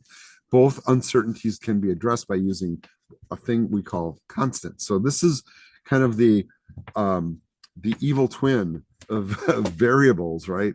So okay, once again, Python people. In Python, we don't have constants. In C# and C style languages, we do. And what a constant is a variable. Okay, that's the wrong word. It's a value that we can store that after the fact cannot be changed. So for example, it still has a data type, but we're also adding this keyword in front of it, which means that once I assign the value, that's it. It's locked in. There's nothing I can do in the code to change it. There's no user interaction that can change it. And that's probably what you want. Like if it's an interest rate, or another good example would be like a sales tax rate. You don't want to be changing that. That's gonna only change by act of God or Congress or something like that, right? And here's another thing that happens when we do constants is we have this naming convention that we use all uppercase letters and underscores to separate the logical words. Because that way, when we look at this in our code later, I'm like, oh, that's a constant. If you guys took the Python class with me, and Caleb, I don't know if I did this with you guys, but like in Python, we have implied constants. We name things like they're constants. We use the uppercase thing, but really they're variables. We just name them that way so we don't change them.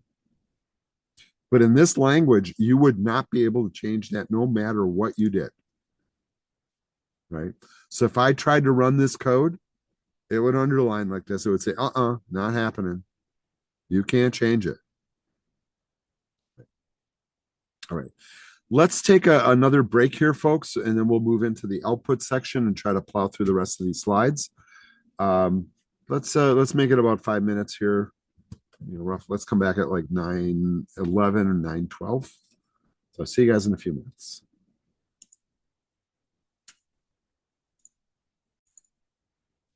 All right, let's move on, folks. Back from our break. I was kind of like fast forwarding here a little bit to see what stuff I have yet to cover. It is quite a bit. What slide were we on? Here. All right. So we've been working with this command kind of since the beginning. Output to the screen is pretty important in a console program because that's how we see if stuff works. Console write and console write line, by the way, the stuff that we put inside the parentheses, we technically call those arguments because we're feeding something into a method. Then it takes this text and processes it and puts it on the screen for us. There's the write version. And notice how we say this console.write, and I don't know that I necessarily say it like that. I usually just say console write myself, but that's me. Remember, this would put the text on the screen and then leave the cursor there so I could add more text. Console write line is the complementary one. The first line would print on one line and the second line would print on a separate line. I think we've tried that enough already. There's also these special like formatting characters that we can throw in called escape sequences. These are common to a lot of programming languages. These are ones that we use pretty commonly. This is kind of like a weird little thing. But for example, if I'm writing one console write line statement and I want part of the text to go to the next line, I can insert the \n command, and anything that would follow it would output on the following line. If I want something to tab over, I put in -t or /t. If I want to put a backslash inside my text, I can't just put one directly because normally a backslash triggers escape sequences. So if I want a backslash in my text, I have to \\. Only one of them prints. If I want to put a double quote inside of an output statement that's surrounded by double quotes, I have to do \, double quote to make that happen. Kind of interesting.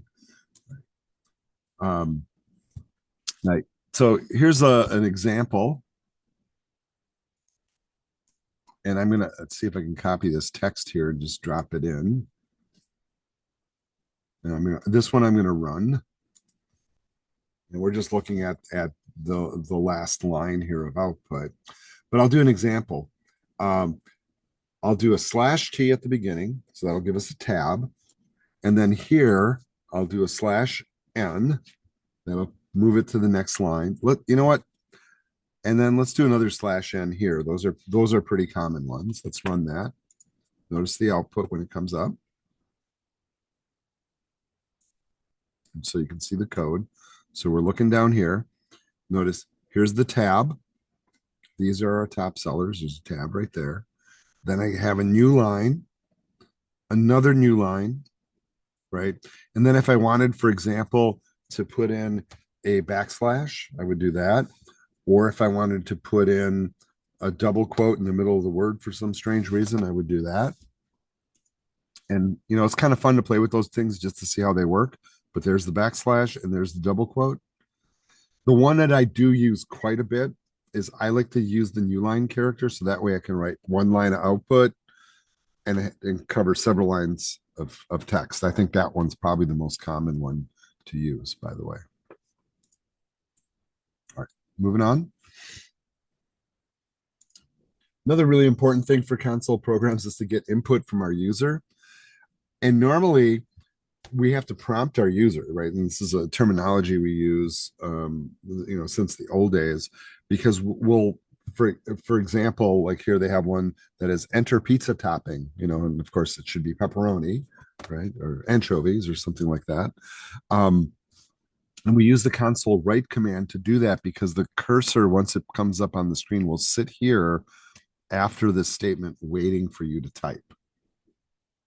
Yeah, pineapples, yes, but only with ham, right? I used to shudder at the thought of it until I tried it. and then you change your mind, right? It's like, oh, this is actually really good. All right, so here's an example. I'm going to prompt the user to enter in a value, right? So I put console write on the screen, put in my prompt, cursor sitting there waiting. They type something, and then they press enter. When that happens, the console reads it, it reads the line, and then whatever they typed gets stored here. And then, of course, you can output it. Now, we can just copy this code, by the way, and try it. So I'm just going to throw it here at the bottom. And then, yeah, let's do a write line and make sure that it worked. All right, so here comes the run. And it'll do all the stuff that it did before. And now it's sitting there waiting. See where it's waiting? Right after the end of the line. Oh, isn't that interesting? Because I did a console write line after a write. Do you notice where it started? Right here. Yeah, let's fix that. All right. Let's fix that. How do I do that? Well, I can do this a couple ways. I can just do a blank console write line, you know, nothing inside of it. That's one way to do it. All right, let's just run that. That's probably the easiest fix. All right, enter pizza topping. We'll say pepperoni.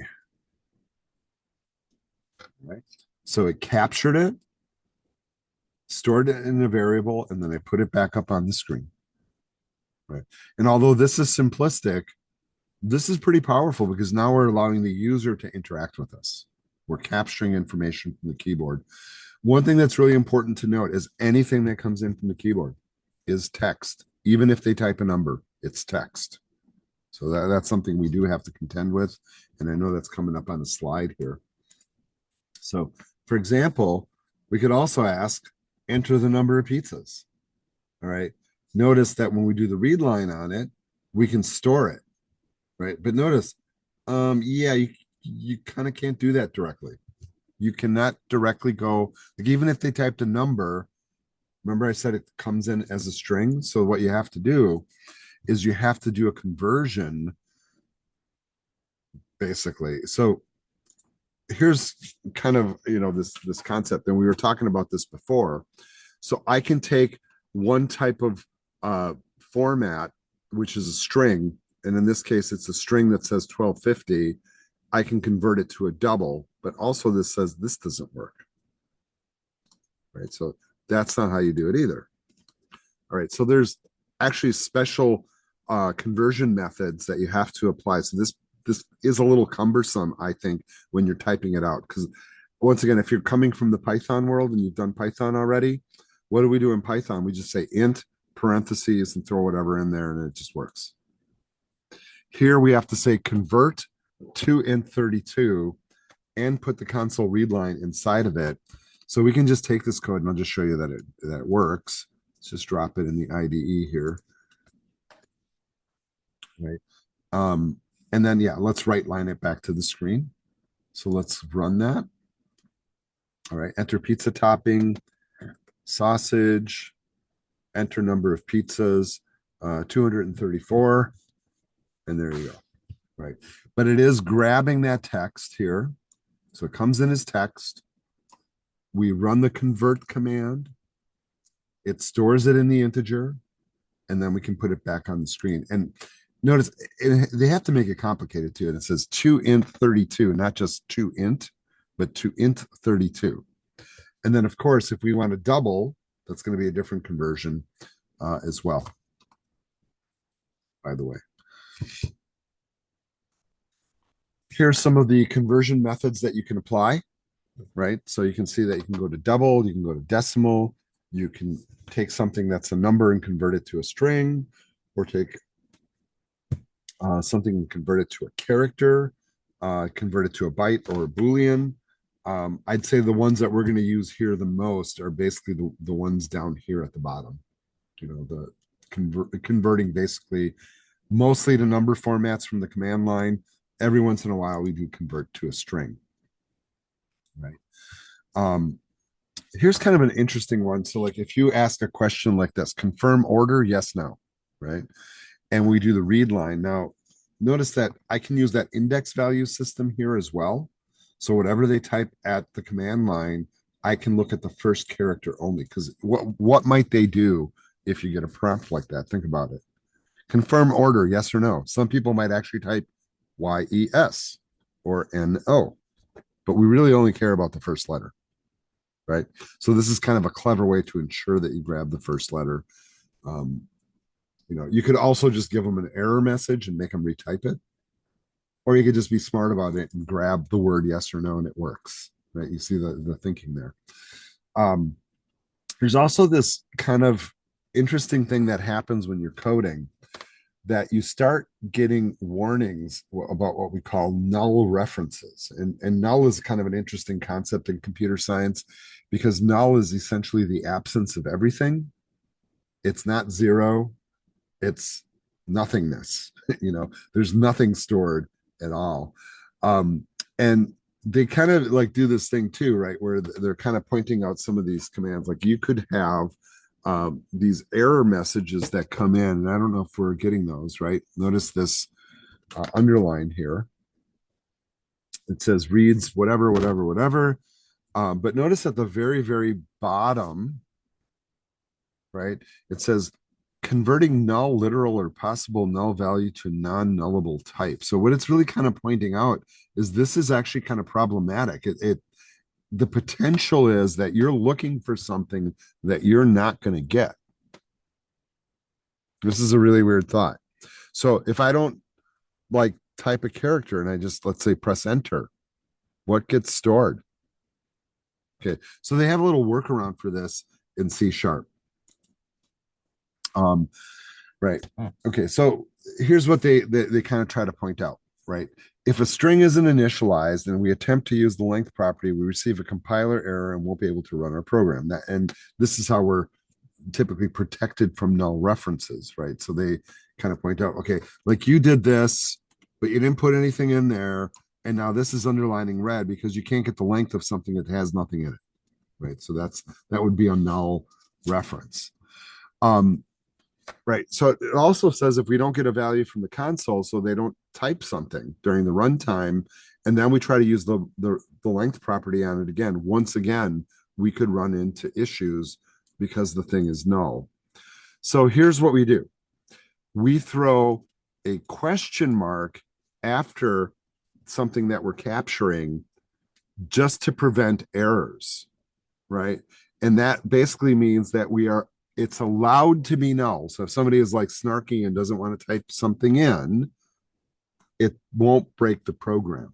So really, when we did this here and we said enter a pizza topping, really I should be putting a question mark. I can't tell where my cursor is anymore. There it is. There. And now notice the underline go away. Notice with the number prompt where we're converting to a number, it's not doing that. Okay. This is kind of interesting if you run this. So this will run just the same. And I'm going to type in, I don't know, Black olives. That's a good pizza topping too, right? Enter number of pizzas. I'm not typing anything. Ah, the input string was not in the correct format. What happened? Okay. It didn't like it read that as a blank string, which it can't convert. So that's a problem too. Do we solve it the same way? So it didn't like it, but the cursor is still sitting there flashing. And I don't know if I can click back in here and type a number. Nope, I can't do it. And it's just locked up. Right. So this is bad. Right. And it tries to give you the error message and whatever. All right. So not a good thing. All right. So this is kind of interesting, right? Here's a usage for var. And once again, this is because we can't predict what they're going to type at the keyboard. So like when you're getting stuff from the keyboard, then sometimes var is appropriate because it will automatically make a nullable reference type, basically allowing you to kind of work around it. If you want the compiler to ignore the warning, you can append an exclamation point to the string reference, right? So that's a possible way to work around it as well. This is something you'll encounter only with like a little bit more complicated programs. Little tip here, right? That says the compiler might give you warnings about potential problems based on your code, may give you suggestions. And right, although it seems concerning, if you don't have compiler errors, your program can run. So just because stuff is underlying doesn't mean it's going to break. It also means it's not optimal. We were able to run that code before, even without the question mark here, right? We were able to run it. Okay. Let's keep moving on. Let's now talk about operators, right? Operators are a way that we basically do a bunch of operations inside of programs. There are a few different types of operators, what we call unary, binary, and ternary operators. That one comes later, by the way. All right, let's take a look at some of the basic operators. So mostly these are used for doing basic mathematical operations. If you guys have a experience with Python, fantastic. If you've never coded before, some of this might be new. Plus and minus makes sense, addition, subtraction. In a computer environment, when we multiply, we use an asterisk and we use a / for division. Then we also have the percent sign, which is what we call a modulus operator, which is division where we're only looking for the remainder, right? And that's kind of an interesting one and kind of an interesting one to explain. So if you think of like old school long division, this is kind of how I was taught to do division when I was a kid, right? You do this thing and the 5 doesn't go into this evenly and you have a remainder of 3. So if I did 128 mod 5, the answer for that would be 3. So sometimes you want to know what's left over, not how many times it goes in, but how much is left over. So that can be very useful. All right, I'm not going to do the try it out because we're kind of short on time here. So I just want to keep rolling forward. Operators do have an order of precedence, and those of you that might be taking math at the same time know what I'm talking about. Does anybody know the acronym that we use for order of operations? Yeah, I see Nick saying it. PEMDAS. Yeah, everybody's saying it at once. You all win a prize. Yeah, PEMDAS, which stands for parentheses, exponents, multiply, divide, add, subtract in that order. If you want to remember it, please excuse my dear Aunt Sally is how I was taught, right? And you can come up with whatever. It does matter. And sometimes I don't know if you guys catch these, like you'll be like on Facebook and somebody will throw one of those up. It's like, what's like 3 times 5 split minus 6 divided by 7, and there's no parentheses in it, and everybody gets them wrong because they don't know the order of operations, except for all the math people and all the computer science people, because we have to know it, right? And it says, does it matter which gets evaluated first? And absolutely it matters, right? You would divide before you add. So in this equation, this happens first, and then you do the addition. If you want to try to force an equation to do something else, put parentheses in, right? but that order of operations is important. Here's like kind of one of those Facebook things that I'm talking about. What's the answer for this one?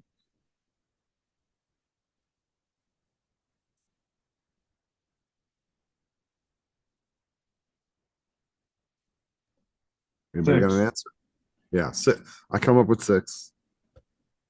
Yeah, I think we're all on the same page. What do? 3 times 2 is 6. You subtract that from 6, that's 0. Then you add 7, that's 7. Subtract 1, that's 6. That is correct, right? And notice there's, you are supposed to go left to right or right to left. I think that's kind of weird, right? Um, they show the operators here. So modulus kind of fits in with multiplication and division, but it sits below, interestingly. You can try all this stuff if you wish. Grouping is pretty good in programming. What I always tell my programming students is, if math freaks you out, because it freaks a lot of people out, programmers aren't usually the ones writing the equations. You're usually working in like a corporate or enterprise environment. You have like an actuary or a data scientist or an accountant or an engineer or somebody who's putting the formulas together. Your task really is to read that formula and convert it into the correct programming code. And these days, if you don't know how to do that, just go to ChatGPT or something and type it in and ask it to convert it into the right format. But it is one of the skills, and we will have assignments where we're converting formulas. So that's pretty helpful. Another thing to consider here is that when we do division like this, right? What would be the answer to 5 divided by 2? Well, 2.5, right? Goes in there 2.5 times, right? Questioning you guys. You expect the number to be 2.5, but if you run this, you're going to notice that it outputs 2. Because what it's doing is it's seeing this as an integer, excuse me, and this is an integer. And when you do that in this language, it considers that to be what we call integer division, and it just gives you the whole number answer without the remainder. 0.5 is really the remainder, folks. So the result of this, it would store a 2. If I really want it to do the correct math, I need to take one of these numbers and turn it into a floating point number in order for it to do the calculation correctly, and then it will give me 2.5. That's a little bit weird, right? That process is called casting, right? And once again, if I have 10 pies and I divide it by 4 people, I do that math, it's gonna not give me 2 point whatever, it's gonna give me 2. So it's gonna store 2.0 in this double. And that's not maybe what you expect. So if I want to fix that, I put in 10.0 or 4.0 or make both of them doubles in order for it to work correctly. The other way to do the casting, of course, is to use one of the casting commands. Like you can say double in front of one of them rather than manually change them. And if something's coming in as a variable, this is kind of your only option anyhow. So you can do that operation to make it work as well. Another thing that we do pretty often, especially as we start to write more complex code, we start repeating code, is to do what we call incrementing or decrementing of a value. So like, for example, we have a variable here called count. It starts at 0, and then maybe we perform an action and we count that as one action. And we want to add that to count, right? And so what you can do is you can take the current value of count, which is 0, add 1 to it and store it back in count. That's one way to do it, right? In Python, people, you know where I'm going with this, right? You can add or subtract a value to like a balance, right? You do a deposit or withdrawal. That's pretty common to do. But they have what they call these shorthand operators. So for example, this statement here is equivalent to this statement here. So this is a thing that was developed, maybe like 25 years ago or so. And very clever, right? Because we do a lot of this, like incrementing and decrementing of values. Bank balances are a wonderful example of that, right? Like a debit or a credit. And instead of writing it out the longhand way, this statement at the bottom is functionally equivalent to the statement at the top. And so not a bad way to proceed. And when you get comfortable with this, you tend to use this as your default approach, by the way, right? You can do this with other operators. It's not just addition, by the way. You can do this with subtraction, multiplication, division, and modulus. What I'm going to tell you about this, though, is addition and subtraction are easy to conceptualize. When you start to do it with multiplication and division, that's a lot trickier, right? Not that it's not doable. I'm not saying that you can't conceive it, but it's a lot trickier. So I would caution you on using that. Modulus is particularly challenging. You have to really kind of have a pretty deep mathematical mind, I think, to kind of wrap your head around it. If you doubt the calculation is correct, write it out the long way. That's what I always tell people. You can test it the short way, and if it works the same, then go with it. Right. But those assignment operators, especially these top two, used quite a bit in programming. All right, we're just about done here. Yay, right? So the other thing that we do sometimes, for example, right, if we were to do a deposit, notice how much simpler this is, right? We just add the deposit to the balance is what that says. Or if we're doing a withdrawal, we're just removing that money from the balance. I think that's a very beautiful syntax.